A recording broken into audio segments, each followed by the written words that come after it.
Hello students, आज के इस वीडियो लेक्चर में हम चैप्टर नंबर 4 एसपी का इशू ऑफ डिबेंचर से स्टार्ट करेंगे। तो इसका एक्सप्लेनेशन स्टार्ट करने से पहले मैं आपसे रिक्वेस्ट करूंगी कि अगर अभी तक आपने मेरे चैनल को सब्सक्राइब नहीं किया है तो प्लीज़ चैनल को सब्सक्राइब कीजिए एंड चैनल लिंक अपने फ्रेंड्स के साथ शेयर करना मत भूलिएगा। वीडियो को लास्ट तक देखिएगा। और इसमें है ना डिफरेंट टॉपिक्स दिए हुए हैं, जैसे कि 4.1 जो टॉपिक है उसमें है regulations governing issue of debentures कि डिबेंचर्स इशू करने के लिए कौन से रूल्स एंड रेगुलेशंस फॉलो करने हैं। तो इसके अंडर में provisions of issue of debentures as per companies act 2013 दिया हुआ है कि कंपनीज एक्ट 2013 के अंडर में कौन कौन से प्रोविजंस कौन कौन से रूल्स प्रोवाइड करने हैं। एंड 4.1.2 में provisions of issue of debentures as per companies, company के हिसाब से,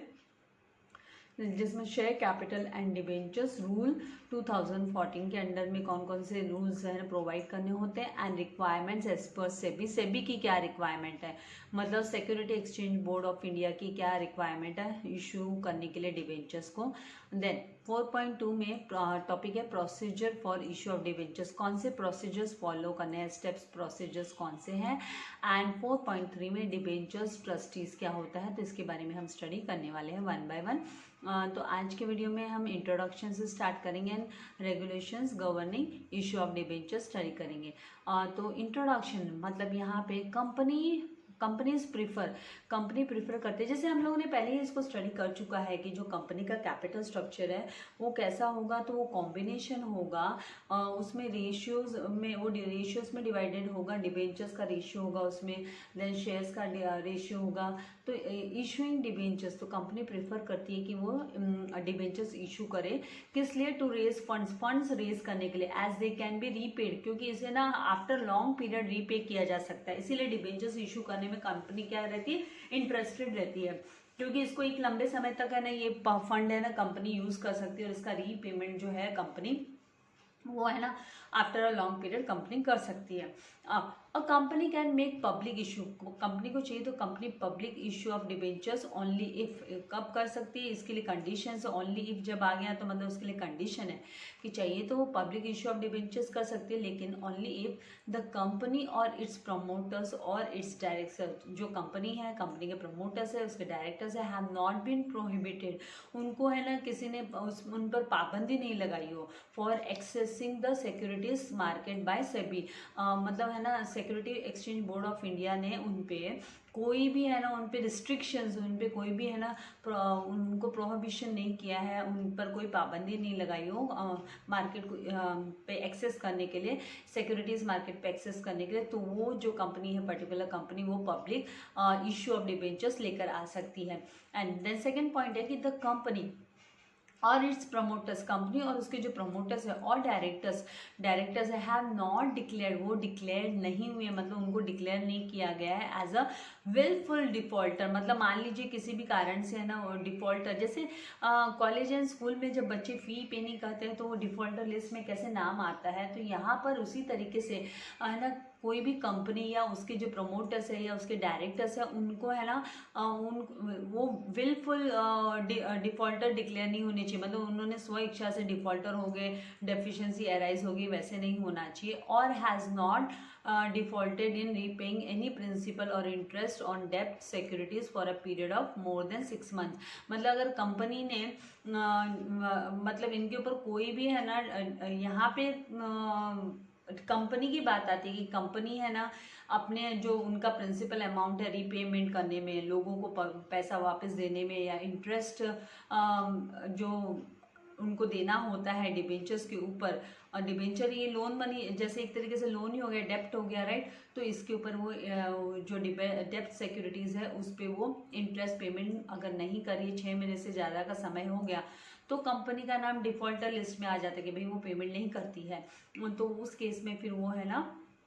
वो लोग पब्लिक इशू ऑफ डिबेंचर्स नहीं लेकर आ सकते हैं। नाउ इन दिस चैप्टर, अभी ये चैप्टर में we will learn about the various regulations और प्रोविजंस। रेगुलेशंस के बारे में हम सीखेंगे कौन कौन से रेगुलेशंस है, प्रोविजंस मतलब रूल्स प्रोवाइड किए जाते हैं related to issue of debentures. Debentures issue करने के पहले क्या क्या फॉलो करना पड़ता है, companies abide to follow rules ना, तो वो कौन कौन से रूल्स हैं उसके बारे में हम स्टडी करेंगे। And the procedure of for issuing debentures, और डिबेंचर्स को इशू करने का जो प्रोसीजर्स है, क्या स्टेप्स फॉलो करने पड़ते हैं कंपनी को, उसको स्टडी करेंगे। सबसे पहले हम 4.1 regulations governing issue of debentures cover up करेंगे। तो इसमें a company issuing debentures has to comply with the provisions of companies act 2013, उनको फॉलो करना पड़ेगा। कंपनीज एक्ट 2013 जो भी है ना कंपनी है ना डिबेंचर्स इशू करना चाहती है, फॉलो करने पड़ेंगे। They are abide to follow the companies act 2013 provisions and companies share capital and debentures rule 2014 they have to follow. And then reserve bank of India के गाइडलाइंस जो है, एंड सेबी के जितने भी security exchange board of India के जो भी various regulations है, रूल्स है, वो भी कंपनी को फॉलो करने पड़ेंगे डिबेंचर्स को इशू करने के लिए। ना depending upon the type of debenture, अभी यहाँ पे टाइप्स भी होते हैं डिबेंचर्स के, तो उसके ऊपर डिपेंड करता है that company has to fulfil the following provisions and regulations. जो नीचे अभी यहाँ पे रूल्स एंड रेगुलेशंस दिए हुए हैं, ये डिपेंड करता है कि कंपनी कौन से टाइप का डिबेंचर लेकर आ रही है, उसके हिसाब से उसको रूल्स फॉलो करने होते हैं। तो रूल्स को जैसे हम एक्ट भी बोलते हैं, रेगुलेशंस भी बोला जाता है, गाइडलाइंस भी बोला जाता है। एंड यहाँ पे देखिए कंपनीज एक्ट 2013 सेक्शन 71, इसमें क्या प्रोविजन है, what provision is made that contains provisions for issue of debentures. इसके अंडर में 2013 के सेक्शन 71 के अंडर में सारा का सारा जो डिटेल्स दिया हुआ है, that is about the provision of issue of debentures. Then second, companies share capital and debenture rules 2014 rule 18 के अंडर में दिया हुआ है। It contains that provisions for issue of secure debentures. इसमें ये मतलब अलग अलग सेक्शन में, अलग अलग रूल के कॉलम में अलग अलग टाइप्स ऑफ डिबेंचर्स के रूल्स को लेकर है ना डिटेल्स दिए हुए। तो 2014 के अंडर रूल 18 मेंशन किया है कि है ना कंपनी के जो सिक्योर डिबेंचर्स लेकर आती है, वो कौन कौन से रूल्स, उनको कौन कौन से प्रोविजंस उनको प्रोवाइड करने पड़ेंगे, उनको फॉलो करने पड़ेंगे। Then third, SEBI that is security exchange board of India issues and listing of dept securities, issue and listing of dept securities regulations act 2018 के तहत क्या दिया हुआ है कि इट कवर्स अबाउट व्हाट, इसके अंदर क्या क्या मेंशन है, तो it covers provisions for issue and listing of debentures which are not convertible, जो डिबेंचर्स को कन्वर्ट नहीं किया जा सकता। मतलब कन्वर्ट मतलब क्या, डिबेंचर्स है जिनको इक्विटी शेयर में आप कन्वर्ट नहीं कर सकते हो, इधर इनटू होली मतलब कंप्लीटली और पार्टली इनटू इक्विटी शेयर्स। तो इसके अंडर में कौन से सेबी के हिसाब से जो प्रोविजंस है issue and listing of debentures की, आप है ना not convertible, which are not convertible that is into wholly और पार्टली इक्विटी शेयर्स, तो इसके बारे में प्रोविजंस दिए हुए हैं। And it is applicable if debentures are issued through public offer. ये कब एप्लीकेबल है, जब है ना कंपनी है ना पब्लिक ऑफर के थ्रू एंड प्राइवेट प्लेसमेंट और listed debentures, for listed debentures अगर कंपनी लेकर आती है तो उसके लिए ये एप्लीकेबल है, ये प्रोविजन एप्लीकेबल है as per SEBI 2000 regulations 2008। Now as per these provisions company has to follow disclosure requirements, company को डिस्क्लोजर रिक्वायरमेंट फॉलो करना पड़ेगा as applicable to public issue of equity shares की, वो है ना मतलब डिस्क्लोज करना पड़ेगा कि भाई प्राइवेट है कि पब्लिक है कि तो लिस्टेड डिबेंचर्स है कि, तो it has to follow the disclosure requirements. Company कोई भी डिटेल्स हाइड नहीं कर सकती है। नाउ नेक्स्ट जो है यहाँ पर वो है फोर्थ वन, जो एक्ट रेगुलेशन हम स्टडी करेंगे तो वो है सेबी का 2019 का रूल्स एंड रेगुलेशंस। तो SEBI issue of capital and disclosure requirement regulations act 2009,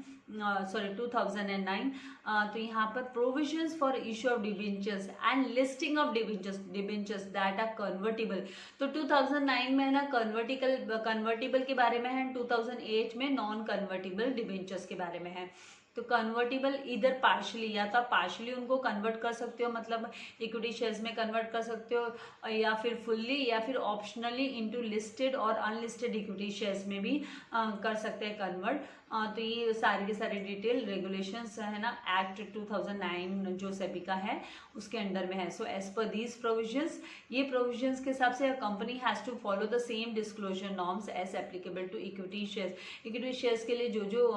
disclosure norms applicable है कंपनी को बताना पड़ता है, विजिबिलिटी देनी पड़ती है, उसी के हिसाब से यहाँ पर भी है ना company has to follow the same under this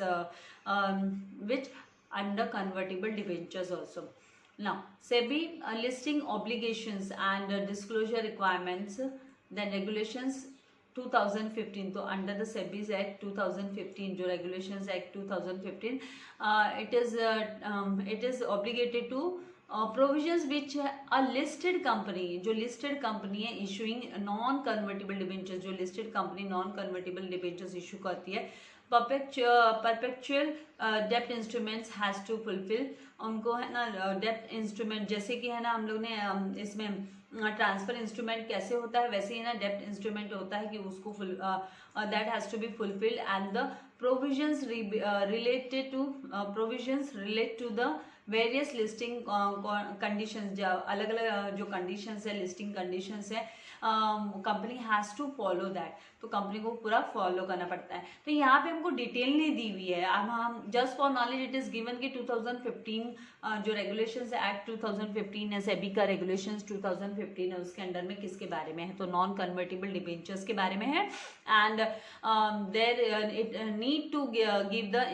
dept instrument fulfil करना जरूरी होता है। नाउ आरबीआई गाइडलाइंस के हिसाब से, आरबीआई मतलब reserve bank of India, bankers bank, right, so meant for banks which raise capital, ये है ना बैंक्स के लिए जो है ना कैपिटल रेज करते हैं bye issuing non equity instruments, जो है ना नॉन इक्विटी इंस्ट्रूमेंट्स इशू करके जो फंड को रेज करते हैं, कैपिटल रेज करते हैं, ये बैंक्स को लेकर है, नए जो बैंक्स आते हैं उनको लेकर है। नाउ यहाँ पे a company can issue, company issue कर सकती है, वो कंपनी की इच्छा है, कंपनी को चाहिए तो secured as well as unsecured debentures दोनों में से कोई भी इशू कर सकते हैं। अभी सेक्योर्ड एंड अनसेक्योर्ड के बारे में भी हम डिटेल में स्टडी करेंगे। इन शॉर्ट अगर मैं बताऊँ तो सेक्योर्ड मतलब है ना यहाँ पे कंपनी हैज़ टू मतलब company has to show the charge on its assets and properties, और अनसेक्योर्ड में क्या होता है कि इट इज़ मतलब इट इज़ नॉट मतलब for some of the investors they will find it unsafe because उसमें सिक्योरिटी नहीं मिलती है, किसी भी प्रॉपर्टी के अगेंस्ट या एसेट्स के अगेंस्ट कंपनी के उस सिक्योरिटी नहीं रिसीव होती है। Now it can issue, company को चाहिए तो company can issue non convertible debentures और नॉन कन्वर्टेबल डिबेंचर्स और debentures which can be converted, या फिर है ना डिबेंचर्स जिसको वो कन्वर्ट कर सकती है फुल्ली और partly into equity shares. Then all debentures are redeemable, सारे के सारे डिबेंचर्स रिडीमेबल होते हैं। रिडीमेबल मतलब रीपेमेंट इनका होता ही होता है, that is to be repaid. And company can issue debentures to its members, company अपने डिबेंचर्स अपने मेंबर्स को इशू कर सकती है और मेक अ पब्लिक ऑफर, या फिर पब्लिक ऑफर कर सकते हैं। मेंबर्स बोले तो कौन, equity share holders, equity share holders को ऑफर कर सकते हैं, भैया आपको लेना है तो आप ले सकते हो, और पब्लिक ऑफर दे सकती है, और offer it even through private placement के थ्रू भी कंपनी है ना चाहिए तो डिबेंचर्स अपने इशू कर सकती है। Now next, company can also list it's debentures on stock exchanges, company को चाहिए तो कंपनी है ना स्टॉक एक्सचेंजेस में अपने है ना डिबेंचर्स की भी लिस्टिंग करवा सकते हैं। जैसे है ना शेयर्स की कैसे लिस्टिंग करवाती है, तो वैसे ही है ना इसको कंपनी है ना डिबेंचर्स की भी लिस्टिंग करवा सकती है। कभी आपको चांस मिले तो आप है ना मतलब आप है ना CNBC आवाज़ मतलब ये जहाँ पे शेयर मार्केट की पूरी डिटेल्स मतलब रहती है, तो एक बार जस्ट स्क्रिप्ट को देखिएगा, न्यूज़ को देखिएगा, आपको पता चलेगा कि कितने वैराइटीज ऑफ कंपनीज ने अपने ना शेयर्स मार्केट में उतारे हुए हैं, कितने सारे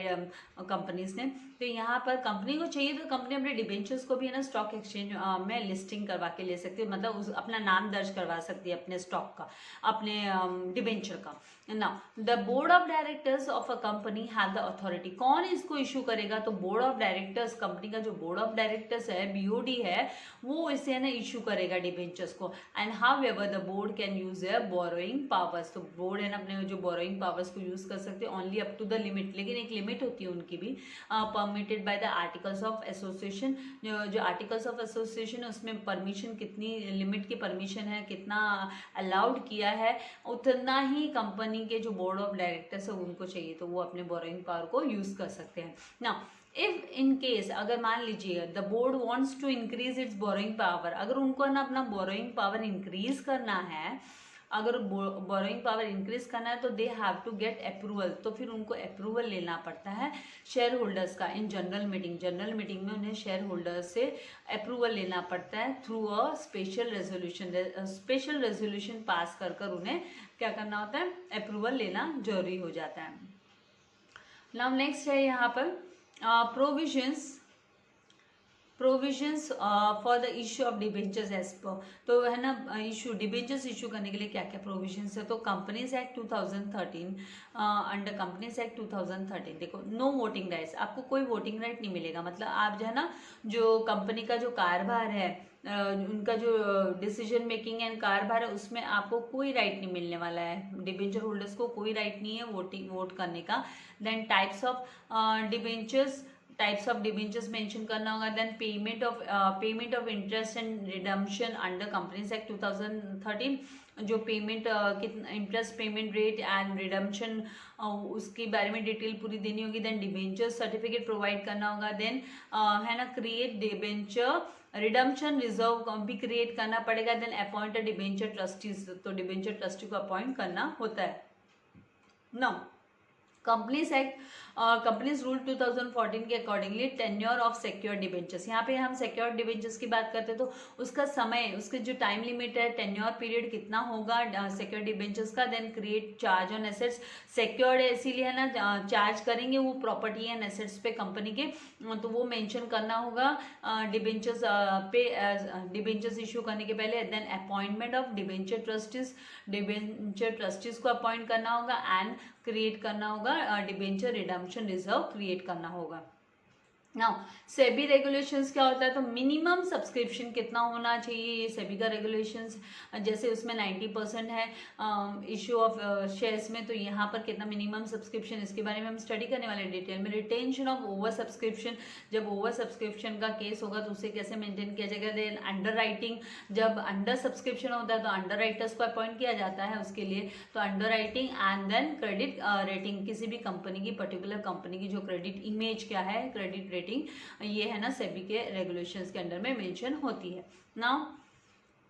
नेक्स्ट यहाँ पे जो है और more points are that under the companies act 2013 7 debenture trustees can approach, debenture trustees वो अप्रोच कर सकते हैं एनसीएलटी को। एनसीएलटी कौन होता है, तो नेशनल कंपनी लॉ ट्रिब्यूनल है, तो इसको अप्रोच कर सकते हैं वो। एंड इम्पोज रिस्ट्रिक्शंस इम्पोज करना under the companies act 2013 it is mention कि which all restrictions can be imposed on the companies for providing for issuing the debentures, then punishment for contravention of provisions of companies act, कि अगर मान लीजिए कोई भी है ना defaulter हो गया या कोई कॉन्ट्रडिक्शंस अराइज हो गया, तो कौन से प्रोविजंस कंपनी के तहत कौन से पनिशमेंट्स उनको दिए जा सकते, तो that is written under the companies act 2013। आज के वीडियो में हम यहाँ इतना ही करेंगे। नेक्स्ट वीडियो लेक्चर में हम provisions for issue of debentures as per the companies act 2013 को हम कवर अप करेंगे एंड उसके बाद में 1 बाय 1 जो एज पर द कंपनीज 2014 का क्या रूल है, तो इसको हम डिटेल में स्टडी करेंगे। तो आई होप आपको आज का जो इंट्रोडक्शन है वो डिबेंचर्स को लेके आपको कॉन्सेप्ट क्लियर हो गया होगा। वीडियो को अपने फ्रेंड्स के साथ जरूर शेयर कीजिएगा एंड सब्सक्राइब नहीं किया तो subscribe, share and like the video. Thank you very much. God bless you all dear students.